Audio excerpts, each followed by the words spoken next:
Pokemon X and Y are games I don't think I've played in years, so I decided to see if I can beat a Pokemon Y Hardcore Nuzlocke using only fighting types. The rules are very simple. Fainted Pokemon must be permanently boxed, and we can only find the first fighting type in any area or a Pokemon that evolves into a fighting type. As for the hardcore rules, battle mode must always be played on set, we can't use any items in battle except for held items, and we're not allowed to overlevel the next gym leader's highest level Pokemon until we enter the battle. Now here are the fighting type encounters we can get in the game. I decided to play Pokemon Y because it allows us to have Heracross instead of Pinsir. We also get Throw instead of Sock, but only if we encounter it before Hariyama on the same route. And with that said, let's begin our adventure in the Kalos region, where we're very rudely woken up by a fletchling. I then go downstairs where my mom tells me I can't go outside in my pajamas, which reminds me of my real mom when I was in my second year of school.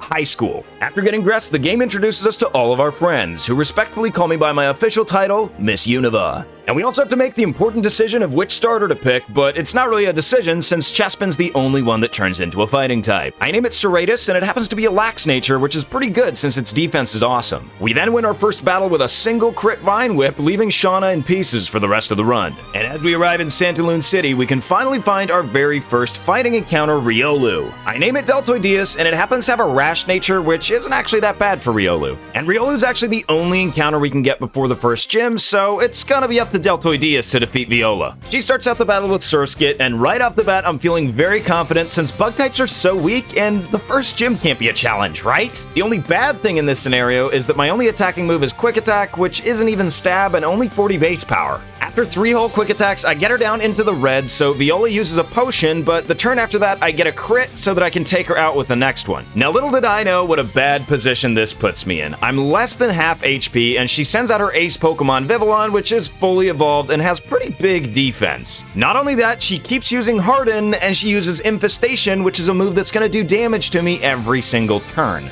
At this point, I realize that my chances are looking really grim, and I start to question if it's even possible for me to win this challenge with fighting types based on the first gym. But that's when it hits me, the brilliant plan that's hopefully gonna take me through attempt number 2. So once again, I get up and get dressed, and this time my Chespin has a brave nature. And while Riolu was my very first encounter in this area in the first run, it takes me a million years to find one, and this time it's a hasty nature which at least boosts speed. Now what you're currently seeing unfold on screen is my master plan. Me running around for a few hours until Riolu's friendship reaches the max. And so after a few hours passed, my Riolu can take out a few wild Pokemon, reach level 7, and we evolve into Lucario before the first gym and before level 10. This not only gives us a huge stat bonus, but also the steel type, so we resist both tackle and infestation. The battle begins pretty much the same way the other one did. We fight Surskit, and we don't exactly have any better moves for it, but that doesn't matter since our attack stat is way inflated, and it's almost as if our defenses were reinforced by steel. After some healing shenanigans, eventually Surskit goes down, and we only take 2 damage the whole time, which is really perfect since infestation is going to do a percentage of our health each turn. And to be honest, we have no other choice but to just spam Quick Attack and see if we can beat this thing, and it looks like we're gonna be able to by the damage we're doing. And even though Vivillon keeps spamming Harden, we managed to claim the first gym badge, but with a lot more difficulty than I expected.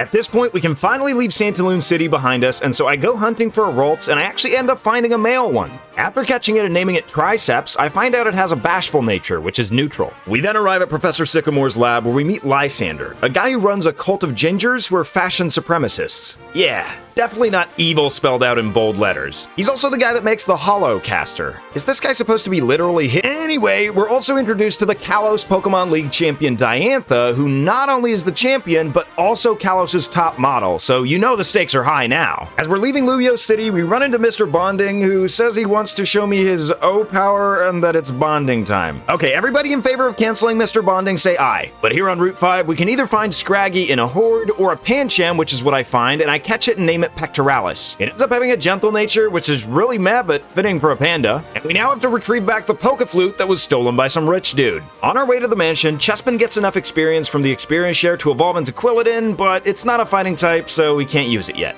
It then turns out we can't even enter the place if we don't pay $1,000. So if you want to help me recover from this financial ruin, you can go ahead and check out my Patreon. Yeah, Shauna does have a point. It then turns out that all we have to do is find this man's dog in his massive backyard, and he decides to just up and give us the flute. At this point, it's a straight shot to the second gym, but we can get a few encounters, and first off is Iliosoas the Krogunk. It ends up having a sassy nature, which is minus speed and plus special defense, so not good. Our next encounter is Mienfu, which I named Coccygeus because much like the muscle we have to wag our non-existent tail, Mienfoo is pretty useless, at least until it evolves at like the end of the game. I can then go back to Connecting Cave and find myself a Meditite, which has Pure Power, which is an awesome ability, and a Quiet Nature, which isn't quite as awesome. I name my Meditite Quadriceps, and we run into Biceps the Machop in Glittering Cave. Oh, look at the bubbles. Before we fight the Salage Gym, we can actually go to Route 10 and find ourselves a Hawlucha. I name mine Latissimus D, or Latissimus Dorsey, and it turns out that Lats has a Naughty Nature, which is plus attack. I then need to do some training to get to the level cap, and Triceps actually evolves into Kirlia through the experience share. Alright, X and Y has such a long stretch between gyms 1 and 2, but it's finally time for us to take on Grant and his rock types. Now, since we're fighting rock types, and we've got a team full of fighting types, this shouldn't be the trickiest battle in the world. Amora just gets one shot by a circle throw after we take a pretty substantial amount from takedown. And since we're so low on health, we can't realistically stay in with Pectoralis against Tyrant, so I go ahead and switch out into Deltoideus. The only two moves Tyrant has that can hurt me are Stomp and Rock Tomb, which don't do any damage to me at all since I resist them, so 2 power punches later, and we've got the second gym badge. Easy clap, boys. Then as I try to leave Geosenge Town, though, we run into Karina and her 2 Lucarios. Little does she know that I already have the best Lucario, and she gets absolutely destroyed. Honestly, both Lucario and Power Up Punch are way too good for this part of the game. Then on Route 11, I run into Hariyama instead of Throw. They're both 20% encounters, so it's kind of a 50-50 there. I catch it and name it Palmaris and start moving through Reflection Cave where I find a black belt. That's an item that powers up the power of fighting type moves, which is pretty fitting for our team, and as soon as we arrive in Shalor City, we have to have a fight with Serena to decide who gets the Mega Ring. However, there's really no question who should be getting this Mega Ring since I have a Pokemon that can Mega Evolve, and I can just set up a Swords Dance with it and sweep through her team with returns. I then go ahead and start fighting the gym trainers, and with a random Dark type I caught in my team, my Pancham actually evolves into Pangoro. And after that, we finally have to face off against the fellow fighting type trainer, Karina. She starts off with Mienfoo, but luckily, we've got our flying type Hawlucha on the team. The first turn we can't move because we get faked out, but then I can just take out Mienfoo with a single aerial ace. But where my trouble with Mienfoo ends, the rest of my troubles begin with Machoke. Thinking I'll take it out with a single aerial ace, I leave him in the red, and he lowers my speed with Rock Tomb. Now this isn't that big a problem when it comes to Machoke, which is a pretty slow Pokemon, and Hawlucha is really fast with base 118 speed. After she uses a few Hyper Potions, we can finally take out Machoke, but now we have to contend with Karina's own Hawlucha, and since we have the speed drop, I'm a bit scared. And she spends her first turn powering up with Power Up Punch as I hit her with an aerial ace for about half health. And I don't want to send anything in against a Flying Press, but we actually managed to live it on 1 HP. We can then just retaliate with an aerial ace and grab the third gym badge. That was way too close for comfort, guys. But now that we've defeated Karina, it's finally time for us to receive the Mega Ring so that we can evolve our Lucario into Mega Lucario. As if Lucario wasn't good enough already. One of Karina's Lucarios also wants to go with us, but since we already have the best Lucario, we don't really need it, and it kind of assaults me.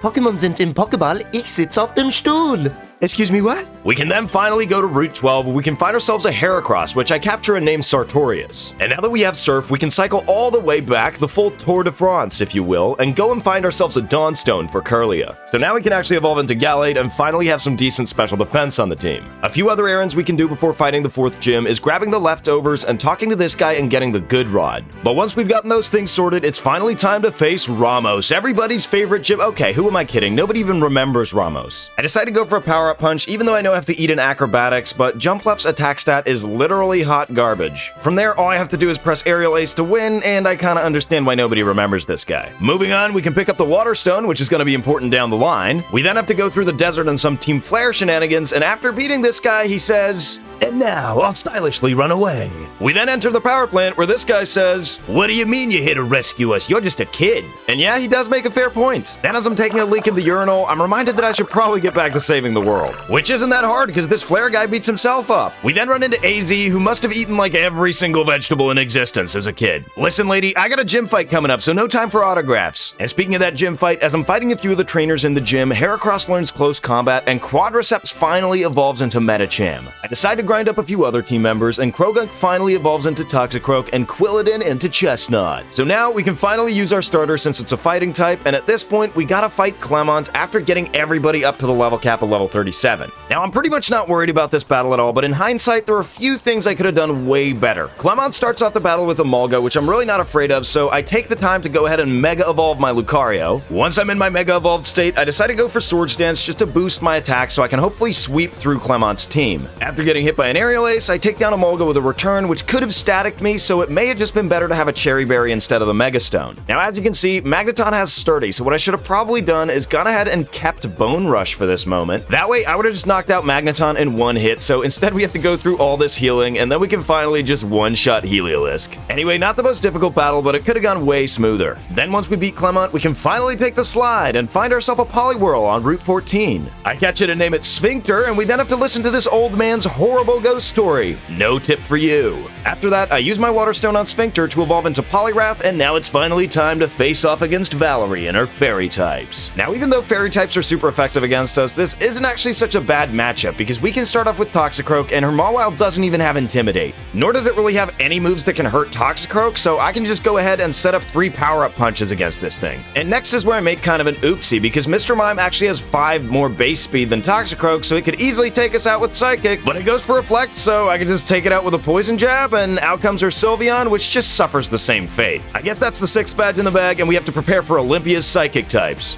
But right after the gym, Shauna says our fairy badge is cute and sparkly. No, it's metal and gangsta. Then we have to go save the Pokeball factory for more Team Flare shenanigans, and I always thought this was cool since you get to see where the Pokeballs are made. After we get rid of Team Flare, the guy who runs the factory gives us a choice of a Master Ball or a Big Nugget. Easy choice. This lady then checks Triceps' memories and says it went to a factory with me and saw a lot of machines that looked very complicated. The Pokemon remembers that it had some difficulty. You make it sound like we went to a Soviet workers camp when you put it like that. Anyway, it's time for Olympia and her Psychic types, and this battle could actually be pretty hairy, but luckily we have Pangoro with the Dark type, so at least we can dodge those Psychic moves. The first turn, Sigilyph goes for Reflect, so I decide to go for a Power-Up Punch, and the next turn it goes for Air Slash, which I know I can live one of, and I decide to put a Citrus Berry on Pangoro just in case I flinch and can take another one. It's certainly not a foolproof strategy. I could flinch both times, but luckily I don't flinch, and I bring her down to the red so she starts healing, which is pretty good since it burns a few Reflect turns. But we don't quite burn all the turns, so unfortunately Slowking doesn't go down to a single crunch, and it hits us with a Yawn, so we fall asleep after taking it out. This isn't quite as bad as it sounds though. Sigilyph is really the only thing that threatens us on this team because her Meowstic only has Fake Out, Shadow Ball, and Psychic as attacking moves. So even though she buffs up her special attack with Calm Mind, Shadow Ball really isn't doing any damage, and we can just wake up and take her out in a single crunch. So that's it for Olympia, only 1 badge to go. We then learn Lysander's password is Open Sesame, and this makes him absolutely furious, so we have to fight him in his super secret evil lair. Lysander starts out with Mienfoo, which isn't that threatening on its own since it's not that fast until it evolves, but its acrobatics would hurt a lot, so I go ahead and start with Lats, who's really fast and can just hit it with a fly. Next up is Murkrow, so I can go ahead and pivot out into Lucario, who can easily tank an Aerial Ace. I then go right ahead and Mega Evolve and use Sword Stance since I know I can eat a crit Aerial Ace from this thing. After boosting my attack, I'm in a pretty good position to just start spamming Return to tear through Lysander's team, and that's exactly what I do to Murkrow and Pyroar. He then sends out his ace Pokemon Gyarados, which I don't think I could take out in one hit after the Intimidate, so I swap out to tank an Earthquake with Chestnut. He then starts using Outrage, and I gauge a bit of damage with Seed Bomb, which does pretty pitiful damage. So I go for a Spiky Shield as Gyarados then gets confused, and I can switch out into Triceps. Of course he doesn't hit himself in confusion, and I get hit low by Outrage and heal up a bit with a Berry, but not enough to take another, but luckily I can take him out with a Thunderbolt TM that we got from Clemont. So that's it for the first Lysander fight, and we then have to go through his lab to fight all of his goons. And nothing very eventful happened here, the fights aren't very difficult, but I almost lose my Toxicroak to a crit Dragonclaw. We also run into Dexio and Cena, who give me a bunch of revives, like, thanks for nothing, this is a Nuzlocke. We then run into AZ, who tells us about a great war where the ultimate weapon was used to cause great destruction. Is this just World War II, the Pokemon game? Anyway, Team Flare has probably the creepiest scientist guy in all of Pokemon, and he tells us we have to choose the right button or the world's gonna be destroyed. It's gotta be reverse psychology. The big red button can't be the bad one, right? Oh, come on! So the button we chose woke up the Bacon Bird, and Lysander now has glasses he can't see through and little helicopter thingies. Anyway, this time he leads off with Mienshao, and we don't get to switch in between fighting a Veltal, so I start out with Triceps. Expecting an Acrobatics, I can tank it with Lucario and then Mega Evolve and just hit it with a close combat and hope that it goes down, and luckily I get the one-shot. You know, Megas are kinda OP. Anyway, next up is Pyroar, and it too just goes down to a single close combat. His third Pokemon is this Murkrow, which is now evolved into a Honchkrow, and I can't stay in with my Lucario since I've dropped my defense so much and I'm unsure if I can take it out in one hit. But an Ice Punch from Quads does it, and he sends in his Gyarados to intimidate me, so I don't think I can one-shot it with a Thunder Punch. So So I send in Serratus as he Mega Evolves, and he actually misses his Aqua Tail. Next he starts Outraging, which does a lot more damage than I expected to as I go for a Bulk Up. Since I'm taking so much damage, I decide to go for Leech Seed, but I end up missing, and it gets me down pretty low. So I decide to go for Leech Seed once again the next turn, but the Outrage gets me down to 14 HP and confuses the Gyarados. So I decide to switch out into Lucario, and of course he breaks through Confusion, but I can tank the Outrage, and the turn after that, I can hit it with a Close Combat. So that's it for Team Flare's stupid plan, and Lysander finally realizes his glasses are dumb. After saving the world, we get friend-zoned by Serena, and we can then go to Route 18, where we can capture ourselves a Girder. And it's at this point I make a fatal oopsie in the run. See, when you play these hardcore Nuzlockes, it really helps to look up every single route, and I did, but it turns out that you don't get a break in between fighting Shauna, Tierno, and Trevor. Now this is a big problem because I thought I could switch out my Pokemon after fighting Shauna, but now I don't have Lucario for the rest of the fights. And I don't know if you guys knew this, but everybody's favorite dancing friend Tierno, he starts out with a Talonflame. And yeah, since I led the other battle with Chestnut, that's who I get to send out against this thing. I contemplated for the longest time what to do, but once you enter one of these battles in a Nuzlocke,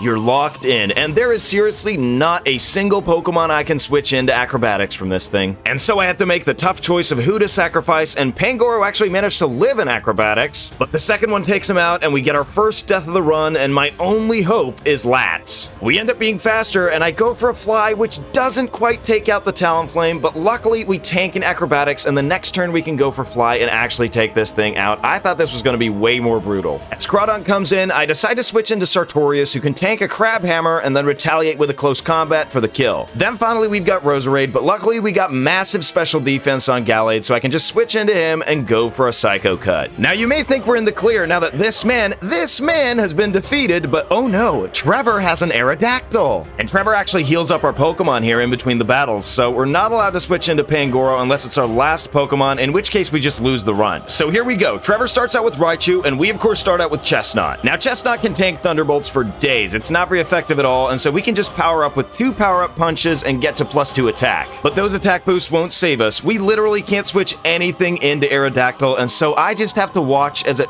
picks up Chestnut, just like in Jurassic Park. I can't believe we lost the starter to Trevor. Anyway, Lats can come in and clean up by using a high jump kick, and we don't miss. Then he sends in Florges, so I go into Toxicroak, who can take it out with a single Poison Jab. And that's it for Trevor, but honestly, I feel more defeated than he looks. But after my bittersweet victory against my friends, it's time to get to Snowbell City and fight Wulfric. This time, I remember to bring my Lucario, and I have a very simple strategy for this. I taught it both Close Combat and Aura Sphere. Abomasnow's defense is pretty low, so Stab Close Combat takes that out in one hit very easily. Then we've got Cryogonal, which literally has paper-thin defenses, and then he's got Avalugg, which has 184 base defense, which is a lot, but pretty pitiful special defense, so we just seal the deal with an Aura Sphere. Yeah, and Ice Gym was never going to be a problem for us. This guy's Pokemon is named Sepultura, which means burying someone. Huh? And as we go through Victory Road, we have one final showdown with Serena before we can face the Elite Four. And this time, I've got a great strategy in mind, since her Meowstic likes to use Fake Out on the first turn. I'm going to take advantage of that by having it activate my Steadfast ability, which raises my speed when flinched. I then go ahead and use Swords Dance to double my attack, and I can go ahead and take out Meowstic with an extreme speed. What then follows is what I would call absolute carnage. Both Delphox and Jolteon go down to Diggs, and then we've got Altaria and Absol, which both just get absolutely annihilated by extreme speeds. Sorry, Serena, I was always the chosen one. Before we enter the Elite Four, I just want to acknowledge how weird Lickitung looks. Like, I don't know, he's doing this weird tongue dance thing, and let's just fight the Elite Four, okay? Don't dwell on this. Ladies and gentlemen, the time has now come for the ultimate challenge, and I decide to challenge the Elite Four in the order of easiest first to hardest, which makes a lot of sense, and so Wickstrom is our first victim. Now, Wickstrom is pretty straightforward. He has Steel-type Pokemon, which are weak to our fighting types, and so I Mega Evolve Lucario, and I made sure to teach it Bone Rush before going in. So we go ahead and set up a few Sword Stances against Klefki, who can't touch us, and the reason I taught it Bone Rush is because it's a multiple hit move since Probopass has Sturdy. Except I miss, so I get hit by an Earth Power, which doesn't do that much damage because Probopass has bad special attack. Phew. The next turn, I actually managed to connect with my Bone Rush, so we can finally take out the Probopass. Then he sends in Aegislash with base 150 defense, but since we're at +4, Bone Rush does the trick. Finally, he's got Scizor, and it doesn't have Sturdy, so we can just go for Close Combat, and that's the first E4 member down. Now, I'm most most of all afraid of Malva's Talonflame, but I'm also pretty scared of Drasna's Noivern, so we go ahead and fight Seabold next.